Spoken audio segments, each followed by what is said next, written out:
Hello everyone, मैं CA पूजा केला आज जुड़ी हूँ आपके साथ एक बहुत ही इंपॉर्टेंट लेक्चर लेके बच्चों। अब हमारे 12th बोर्ड अकाउंटेंसी एग्जाम में कुछ ही दिन बाकी है और हम बहुत शिद्दत से पढ़ाई कर रहे हैं। सिंसियरली वी आर स्टडीइंग, लेकिन एक डर कहीं ना कहीं हमें सताता है बच्चों, दैट हमारा बोर्ड एग्जाम में पेपर कंप्लीट होगा या नहीं। बहुत सारे सीनियर्स ने हमें बताया होता है दैट बोर्ड एग्जाम में पेपर कंप्लीट नहीं होता है बहुत बार। तो हम ऐसा क्या कर सकते हैं ताकि बोर्ड एग्जाम में ऐसी ट्रबल, ऐसी डिफिकल्टी हम फेस नहीं करें। बिकॉज बच्चों इमेजिन करिए, इतनी मेहनत से आपने पढ़ाई की है, you even know all the answers to the questions, okay, आपको पेपर बहुत अच्छी से आ रहा है, लेकिन imagine situation that you are able to write but आपको टाइम नहीं मिल रहा है पूरा, तो you will not be able to complete the paper even when you know all the answers, and this is a really bad feeling. Because अगर आपको नहीं आता है तो अलग बात है, लेकिन अगर आपको आ रहा है फिर भी आप अगर लिख नहीं पा रहे हो, इसका मतलब आपको इंप्रूवमेंट की जरूरत है in your writing speed and in your proper time management. तो इसीलिए आप सबके साथ ऐसा नहीं होना चाहिए, इसीलिए मैं आज ये लेक्चर लेके आई हूँ बच्चों। This is going to be a really important lecture बच्चों, बिकॉज पढ़ाई तो एक जगह है, लेकिन आपको एग्जामिनर को तो बताते आना चाहिए ना दैट आपको सब आता है, and that is why completing the paper is extremely important. So ये लेक्चर बहुत ही इंपॉर्टेंट होने वाला है। Do ensure that you stick to the time that I have mentioned here. I have given the time according to the marks that a particular question carries. Alright? So let us see बच्चों, यहाँ पे आपका सबसे पहला question होता है आपके question paper में ऑब्जेक्टिव टाइप्स। ओके, 20 मार्क्स के ऑब्जेक्टिव्स आपको पूछे जाएंगे बच्चों। तो 20 मिनट्स में आपका क्वेश्चन नंबर 1 खत्म हो जाना चाहिए। Sometimes you have to write just one word, sometimes you have to write just one sentence. Okay, तो ज्यादा लिखना है नहीं।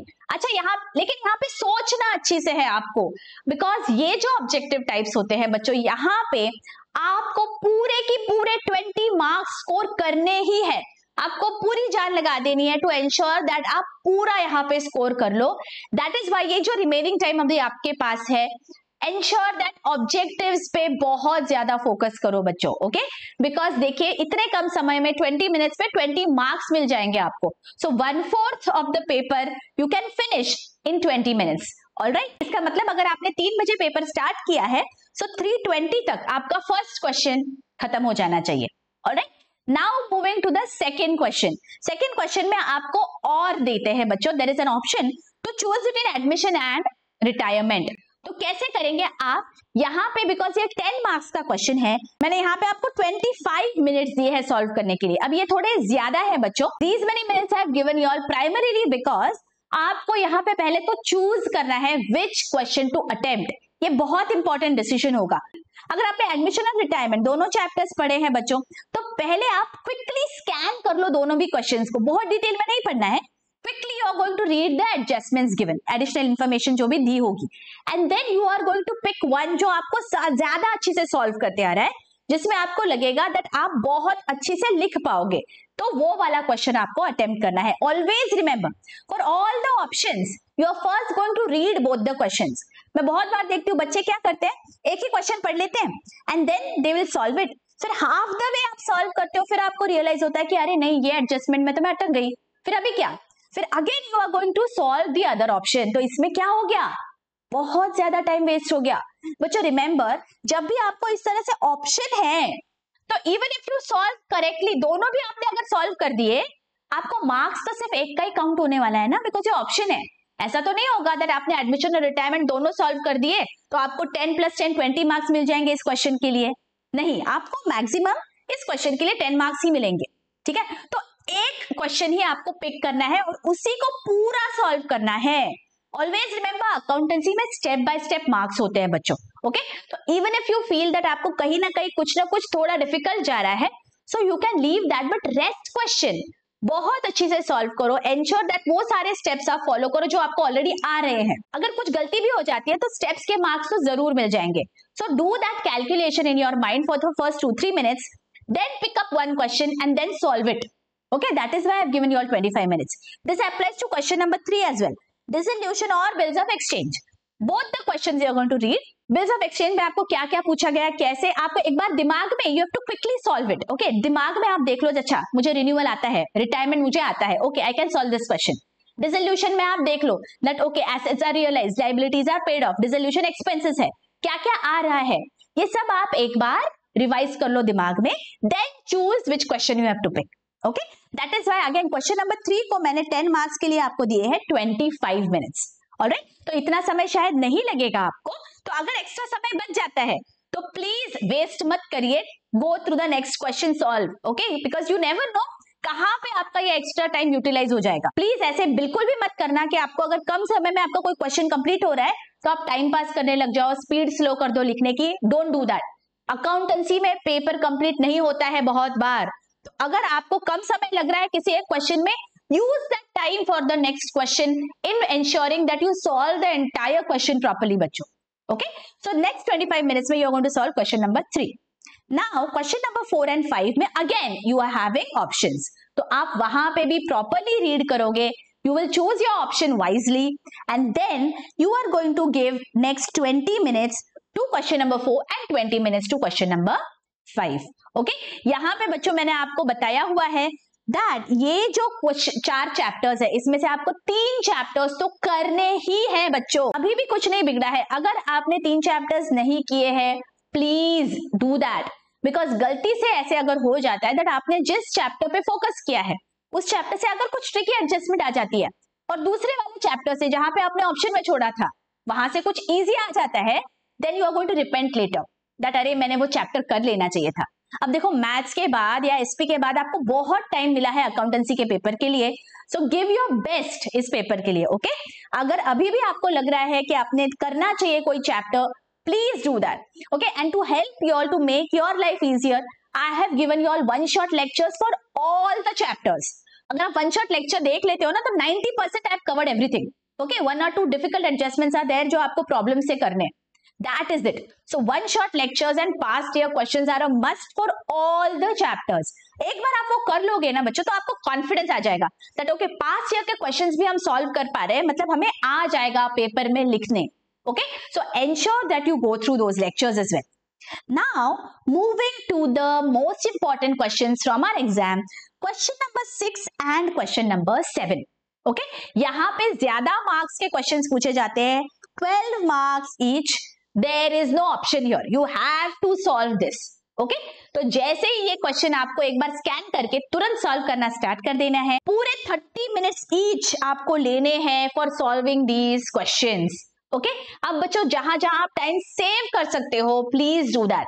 जैसे पार्टनरशिप फाइनल अकाउंट्स में या एनपीओ में जहां आपको सिर्फ कॉपी करना है ना, फटाफट से आइटम्स आपको ट्रायल बैलेंस से लिखने हैं या रिसीट्स एंड पेमेंट्स से इनकम एक्सपेंडिचर में लिखना है, do that quickly. Okay, try to save time there. वहां पे टाइम सेव करोगे तो एडजस्टमेंट्स में you will be able to give more time. लेकिन ensure that in writing the amounts quickly, amount गलत मत लिख देना, ये भी बहुत ज्यादा कॉमन है. आपको एग्जाम में दिया होता है 350, आप लिख देते हो 530. ओके, ऐसे नहीं करना है. इवन दो आपको स्पीड रहेगी बट एंश्योर दैट स्पीड के साथ साथ एक्यूरेसी भी रहेगी. Alright, and that is why मैं आपको हमेशा बोलती हूँ बच्चों that for accountancy writing practice is a must. अभी भी टाइम नहीं गया है, इवन अगर अभी भी आपने कुछ लिखा नहीं है, so ensure that जो भी बचा हुआ समय में इसमें एटलीस्ट ये जो दोनों चैप्टर्स है ना, पार्टनरशिप फाइनल अकाउंट्स और एनपीओ, इसका एक एक problem start to finish 30 minutes के अंदर सॉल्व करने की कोशिश करो. Okay, ensure that you finish that in 30 minutes so that आपको एग्जाम में ये करते आएगा बच्चों. एग्जाम में डायरेक्टली आप सॉल्व करोगे ना तो you will going to take more time, और यहाँ पे आपके पास टाइम कम होता है. So ensure that for all the chapters at least one problem आपको start to end with in this given time solve करना है. Make it a point to solve it as if you are writing it in your final board exam. ठीक है, and also बहुत बच्चे मुझे ये भी पूछते हैं दैट क्या ma'am we should follow this sequence, क्या हमने क्वेश्चन 1, क्वेश्चन 2, क्वेश्चन 3 इसी सीक्वेंस में लिखना चाहिए. So the answer to this is the sequence is not mandatory. Question number 1 objective solve करने के बाद आपको जिस भी सीक्वेंस में सॉल्व करना है आप सॉल्व कर सकते हो.